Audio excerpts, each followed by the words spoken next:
John Tyler was born on March 29, 1790, in Charles City County, Virginia, into a prominent and influential family. His father, John Tyler Sr., was a wealthy planter and a respected politician who served as the governor of Virginia from 1808 to 1811, and later as a federal judge. Growing up in an environment deeply rooted in politics and public service, Tyler was exposed to leadership and governance from an early age. He received a solid education, attending the College of William and Mary, one of the most prestigious institutions in the United States at the time. He graduated from William and Mary in 1807 at the age of 17, which was quite young for college graduation. After completing his college education, Tyler studied law, apprenticing under established lawyers to prepare for his future career. He was admitted to the bar and began practicing law in Virginia. Throughout his early years, Tyler was deeply influenced by his family's political legacy and his own education. His upbringing in Virginia's social and political circles helped shape his views on government and public service. John Tyler was married to Letitia Christian, a woman known for her grace, intelligence, and strong character. They married in 1813 when Tyler was still establishing his political career, and their marriage lasted until his death in 1862. Letitia was a dedicated wife and mother who played a vital role in supporting Tyler through his various political endeavors, including his time as governor of Virginia, vice president, and president. Together, they had a total of 15 children, 7 sons and 8 daughters, making Tyler one of the U.S. presidents with the largest number of children. Their children included notable figures such as Lyon Gardner Tyler, who became a historian and educator, John Alexander Tyler, and others who led private lives or pursued careers in law, business, or public service. Tyler's large family was known for their close bonds and their influence within Virginia society. Many of his children married into prominent families, further strengthening the Tyler family's social standing. After becoming president in 1841, following William Henry Harrison's death, Tyler's family remained an important part of his personal life, providing him with emotional support during his presidency. His wife Letitia was often seen as a stabilizing presence during this turbulent time in American politics. Throughout his life, Tyler's family was central to his personal happiness and stability. He valued their companionship deeply. His children carried on his legacy in various ways. Some became involved in politics or education, while others led private. His time in the House of Delegates allowed him to participate in legislative debates, contribute to the creation and modification of state laws, and gain first-hand experience in governance and public service. Tyler was known for his strong support of states' rights and his conservative political views, which aligned with many Virginia constituents at the time. His work in the legislature helped him develop important skills such as public speaking, negotiation, and lawmaking, which would serve him well in his future political pursuits. Throughout his tenure, Tyler demonstrated a keen interest in issues affecting Virginia's economy and society, including agriculture, infrastructure, and education. He also built relationships with other influential Virginia politicians and leaders, which helped him establish a solid political network. Serving in the Virginia House of Delegates was a crucial stepping stone that provided Tyler with valuable legislative experience and increased his visibility as a rising political figure within Virginia.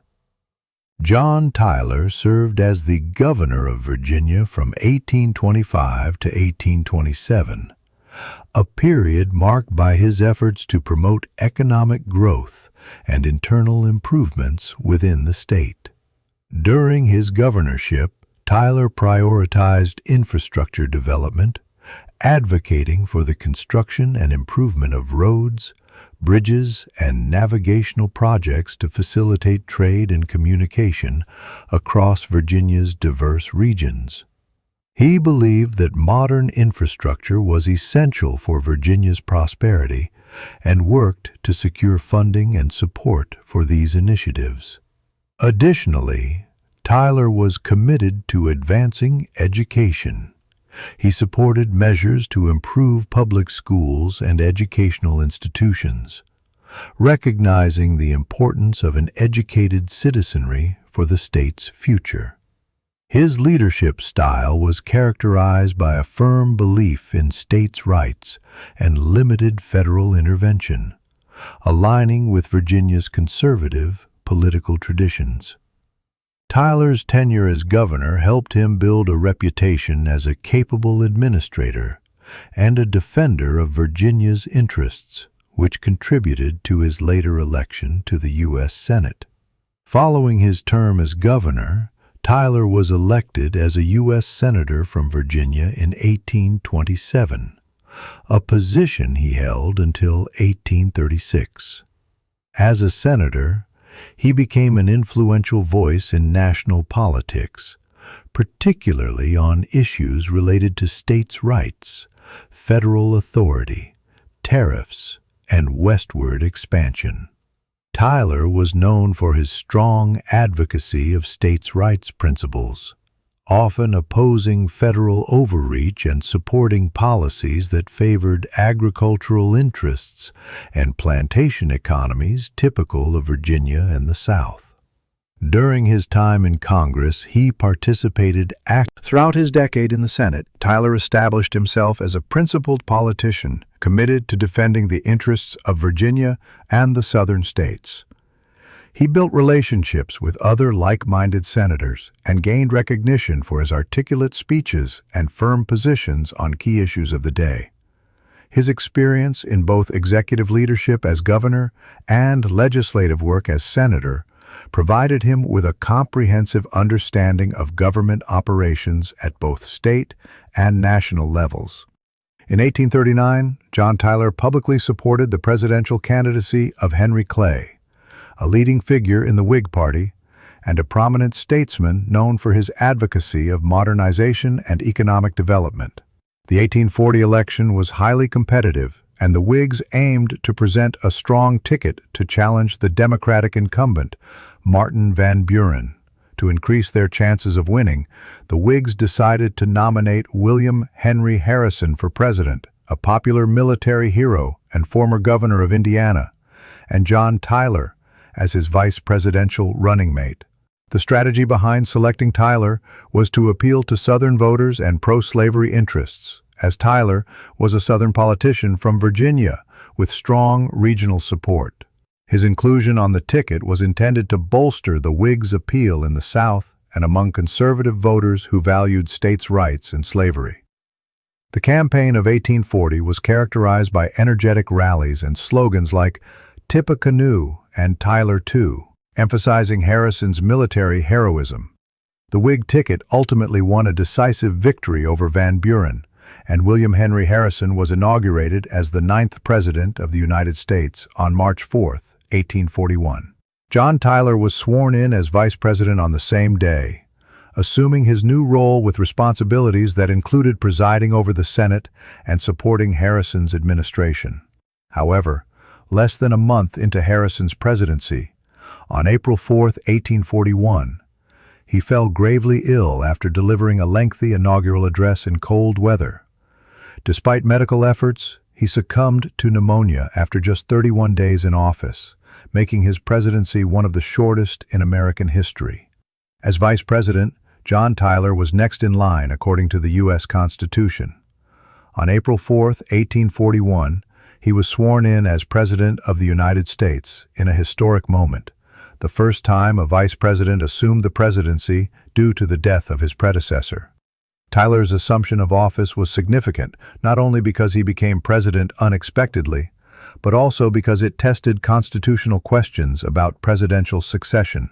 His swearing-in set an important precedent that clarified that the vice president becomes president automatically upon the death of a sitting president. During his presidency, Tyler faced numerous challenges.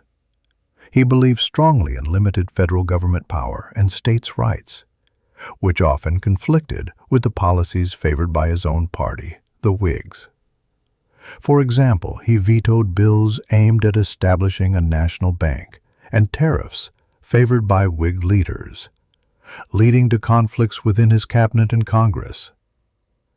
Tyler's presidency was marked by political struggles. Many members of his party viewed him as an outsider or even an opponent because he refused to fully support their legislative agenda.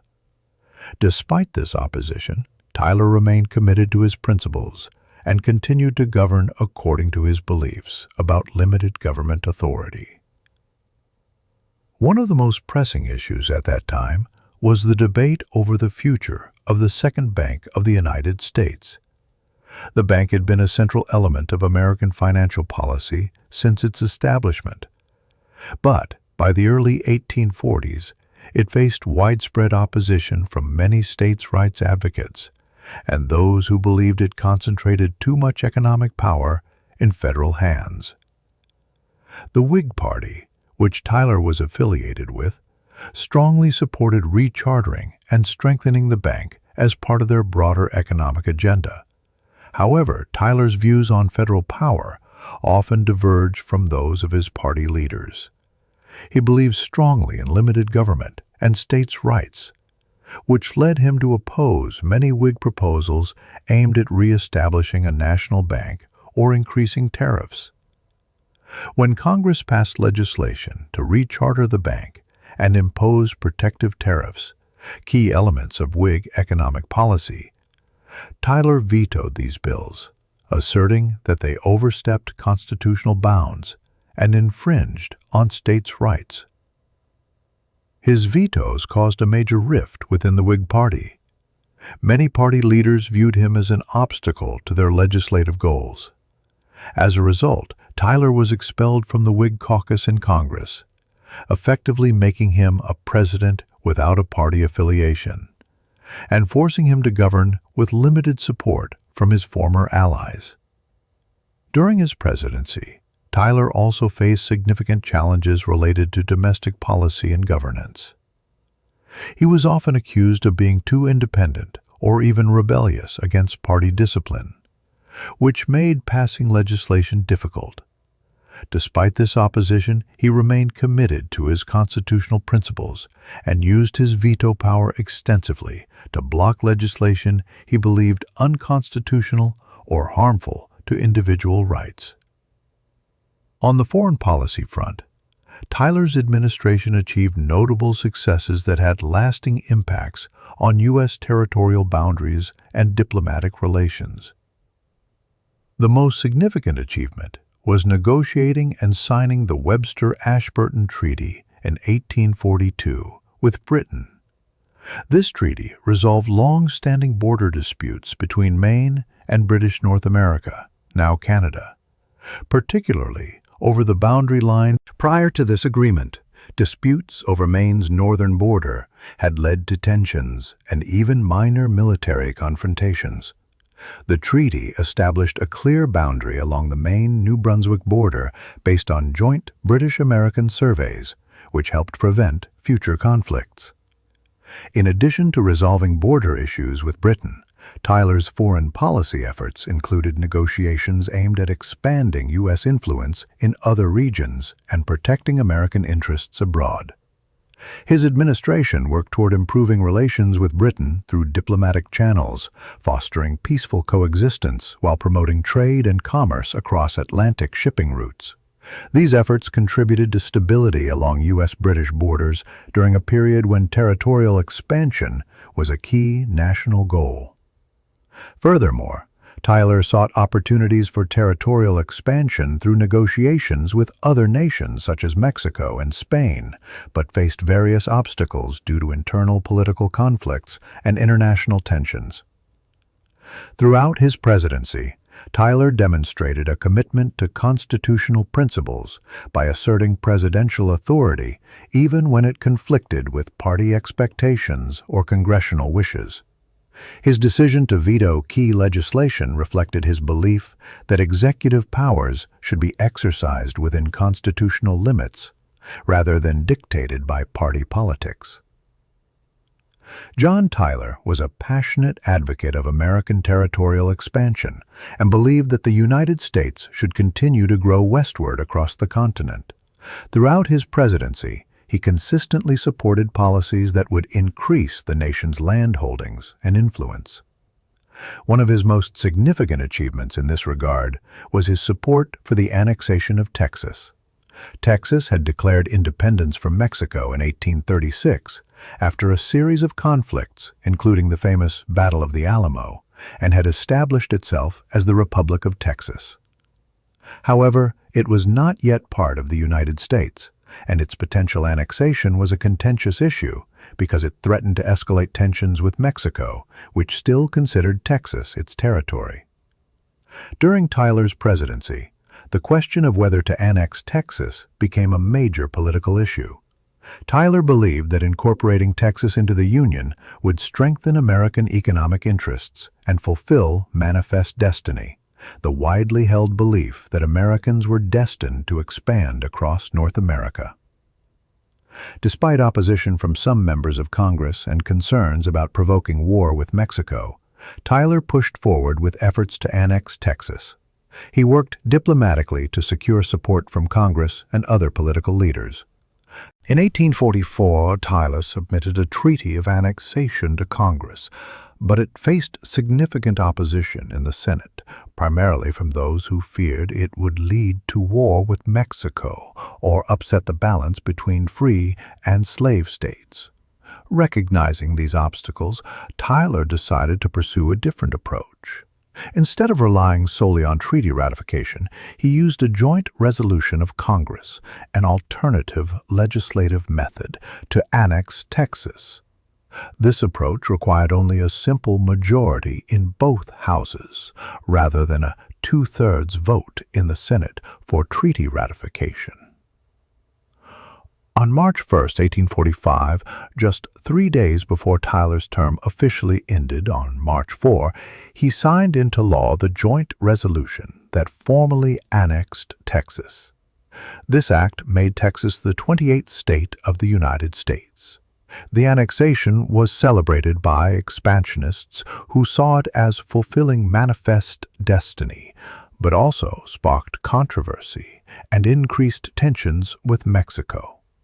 Mexico had never recognized Texas' independence and viewed its annexation as an act of aggression that would lead to war. Indeed, shortly after Texas joined the Union, conflicts erupted between Mexico and the United States, culminating in the Mexican-American War, 1846-1848. Tyler's support for Texas annexation demonstrated his unwavering commitment to territorial expansion and his belief that America's destiny was to control vast territories across North America. His actions set in motion significant events that shaped U.S. history by expanding its borders southward and westward during a period when ideas about Manifest Destiny were at their peak. Despite leaving office shortly afterward, Tyler's role in facilitating Texas's annexation remains one of his most enduring legacies related to American expansionism. After completing his presidency, John Tyler returned to his home state of Virginia, where he continued to be actively involved in politics and public affairs until the end of his life. His post-presidential years were marked by a deep engagement with the issues facing his state and the nation, especially as tensions over slavery and states' rights intensified leading up to the Civil War. Tyler's political career after leaving the White House reflected his unwavering commitment to Virginia and his belief in the principles of states' sovereignty, which ultimately aligned him with the Confederacy during the Civil War. Following his departure from the presidency in 1845, Tyler settled in Richmond, Virginia, where he resumed his private life but remained politically active. He was a prominent figure among Virginia's political circles and used his influence to advocate for policies consistent with his beliefs in limited federal government and states' rights. During this period, tensions between the North and South escalated over issues such as slavery, tariffs, and states' rights. Tyler's views aligned more closely with those of the Southern secessionists. He believed that states had the right to secede from the Union if they felt their rights were being violated, a view that was shared by many in Virginia. When Southern states began to secede following the election of Abraham Lincoln in 1860, Tyler's support for their cause became more pronounced. In 1861, as Virginia moved toward secession, Tyler openly supported the Confederacy. He believed that the Southern way of life, including slavery, was under threat from Northern abolitionists and federal authorities. His support for secession was rooted in his conviction that states had the constitutional right to withdraw from the Union if they deemed it necessary. When Virginia officially seceded in April 1861, Tyler's political stance aligned with those advocating for Southern independence. During this tumultuous period, Tyler was elected to serve in the Confederate Congress. His election reflected both his standing as a prominent Virginian and his commitment to defending Southern interests. As a member of the Confederate Congress, Tyler participated in discussions on war strategy, policies related to mobilization, and efforts to sustain the Confederate war effort against Union forces. Despite his advanced age, he was 71 years old at this time, Tyler remained active and dedicated to supporting what he believed was a just cause. His involvement with the Confederacy was not merely symbolic. It demonstrated his firm belief that states had a right to self-determination and that secession was constitutionally justified. Tyler's participation in Confederate politics also underscored his loyalty to Virginia and its sovereignty. Throughout this period, he continued to advocate for Southern independence until health issues began to take a toll on him. Tragically, John Tyler's life came to an end on January 18, 1862, in Richmond, Virginia. His death marked the passing of one of America's most prominent early presidents who had played a significant role during a pivotal era of American history. At 71 years old at the time of his death, Tyler left behind a complex legacy, one that included contributions to American expansionism and diplomacy, but also controversial support for slavery and secession. His death occurred during one of America's most turbulent times, the Civil War, when questions about unionism versus secession divided families and communities across the nation. Despite these divisions, Tyler's death was mourned by many Virginians who regarded him as a patriot committed to their state's sovereignty and way of life. In summary, after leaving office in 1845, John Tyler returned home to Virginia, where he remained politically active until his death. His support for Southern causes during the Civil War reflected his lifelong beliefs in states' rights and sovereignty. Elected to serve in the Confederate Congress during its existence from 1861 until his death in early 1862, Tyler dedicated himself fully to defending what he saw as constitutional rights for Southern states. His death on January 18, 1862, at age 71, marked the end of an influential career marked by both achievements on national diplomacy and controversial stances on sectional issues that ultimately contributed to one of America's darkest chapters, the Civil War.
Shri Bhagavad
Shri Bhagavati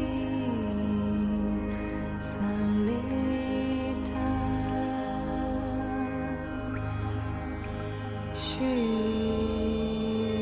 Bhagavate Namaha.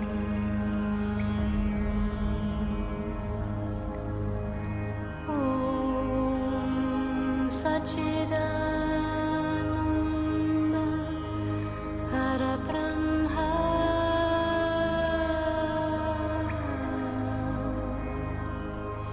Purushottama Paramatma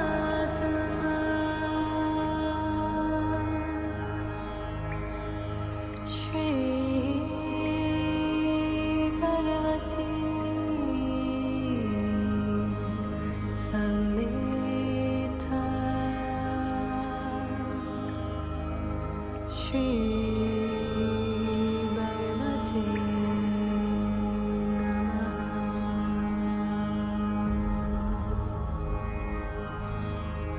Om Sachidananda Parabrahma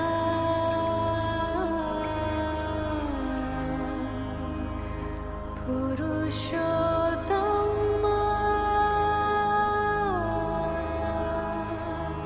Paramatma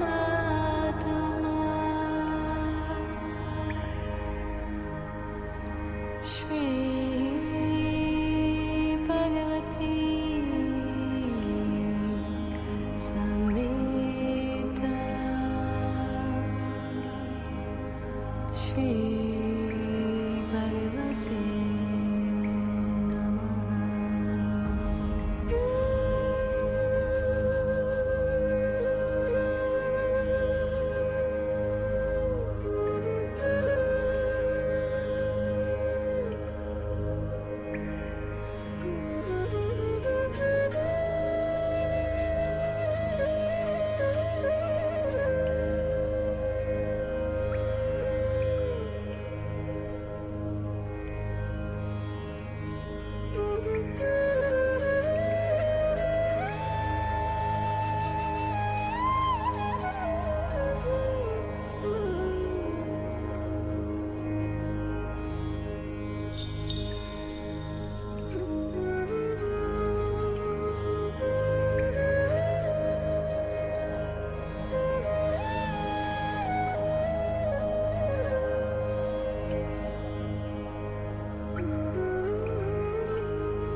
Om Sachidananda Parabrahma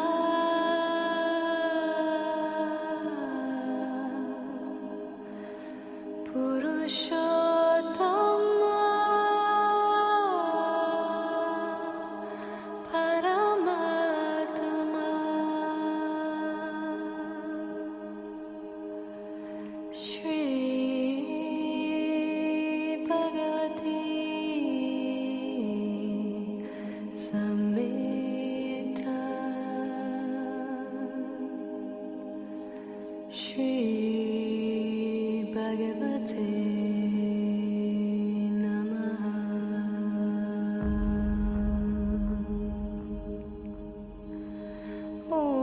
Om Sachidananda Parabrahma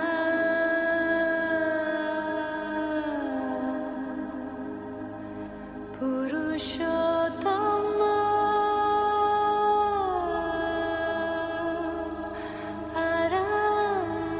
Paramatma Shri Bhagavati Samhita Shri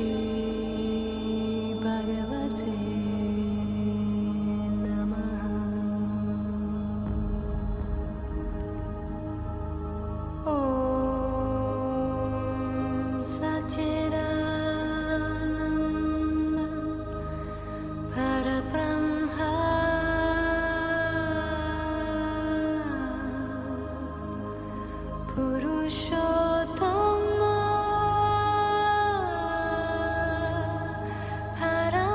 Paramatma Shri Bhagavati Samhita Shri Bhagavate Namah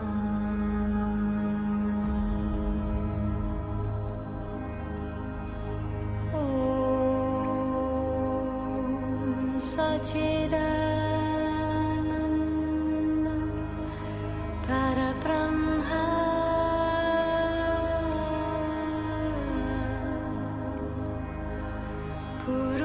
Purushottama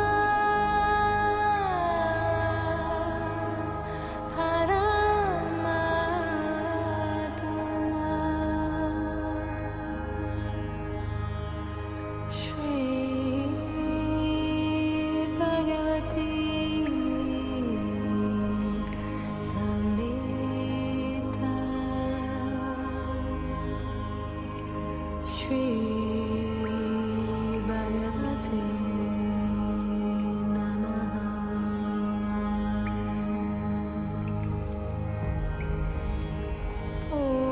Om Sachidananda Parabrahma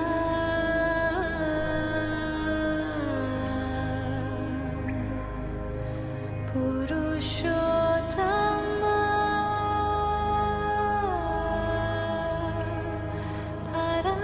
Paramatma Shri Bhagavati Samhita Shri Bhagavate Namah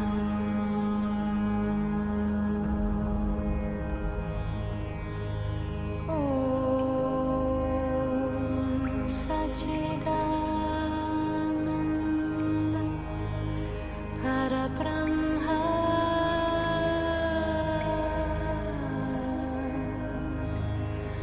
Purushottama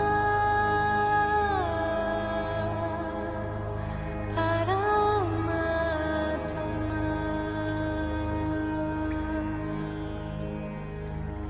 Shri Bhagavati Samhita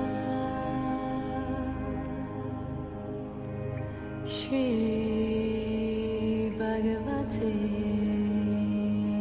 Namah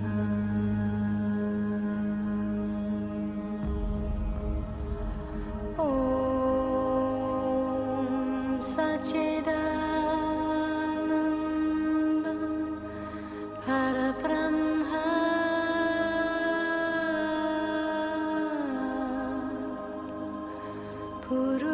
Purushottama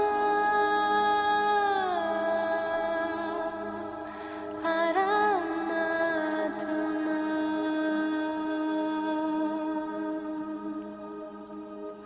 Shri Bhagavati Samhita Shri Bhagavate Namah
Om Sachidananda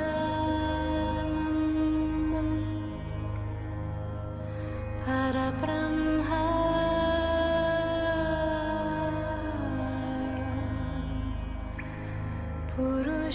Purushottama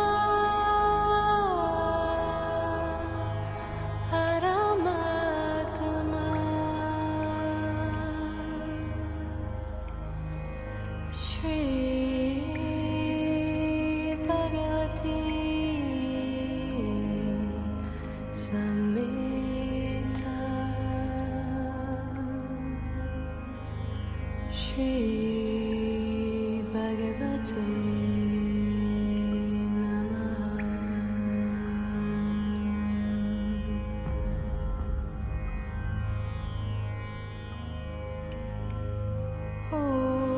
Om Sachidananda Parabrahma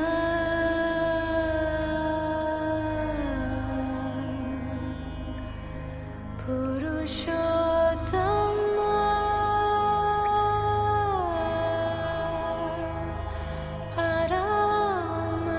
Paramatma Shri Bhagavati Samhita Shri Bhagavate Namaha.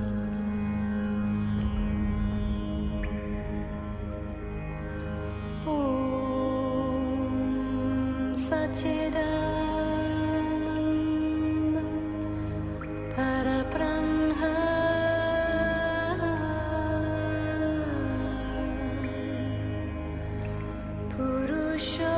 Purushottama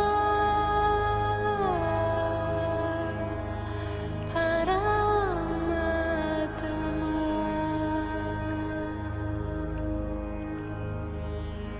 Shri Bhagavati Samhita Shri Bhagavate Namaha.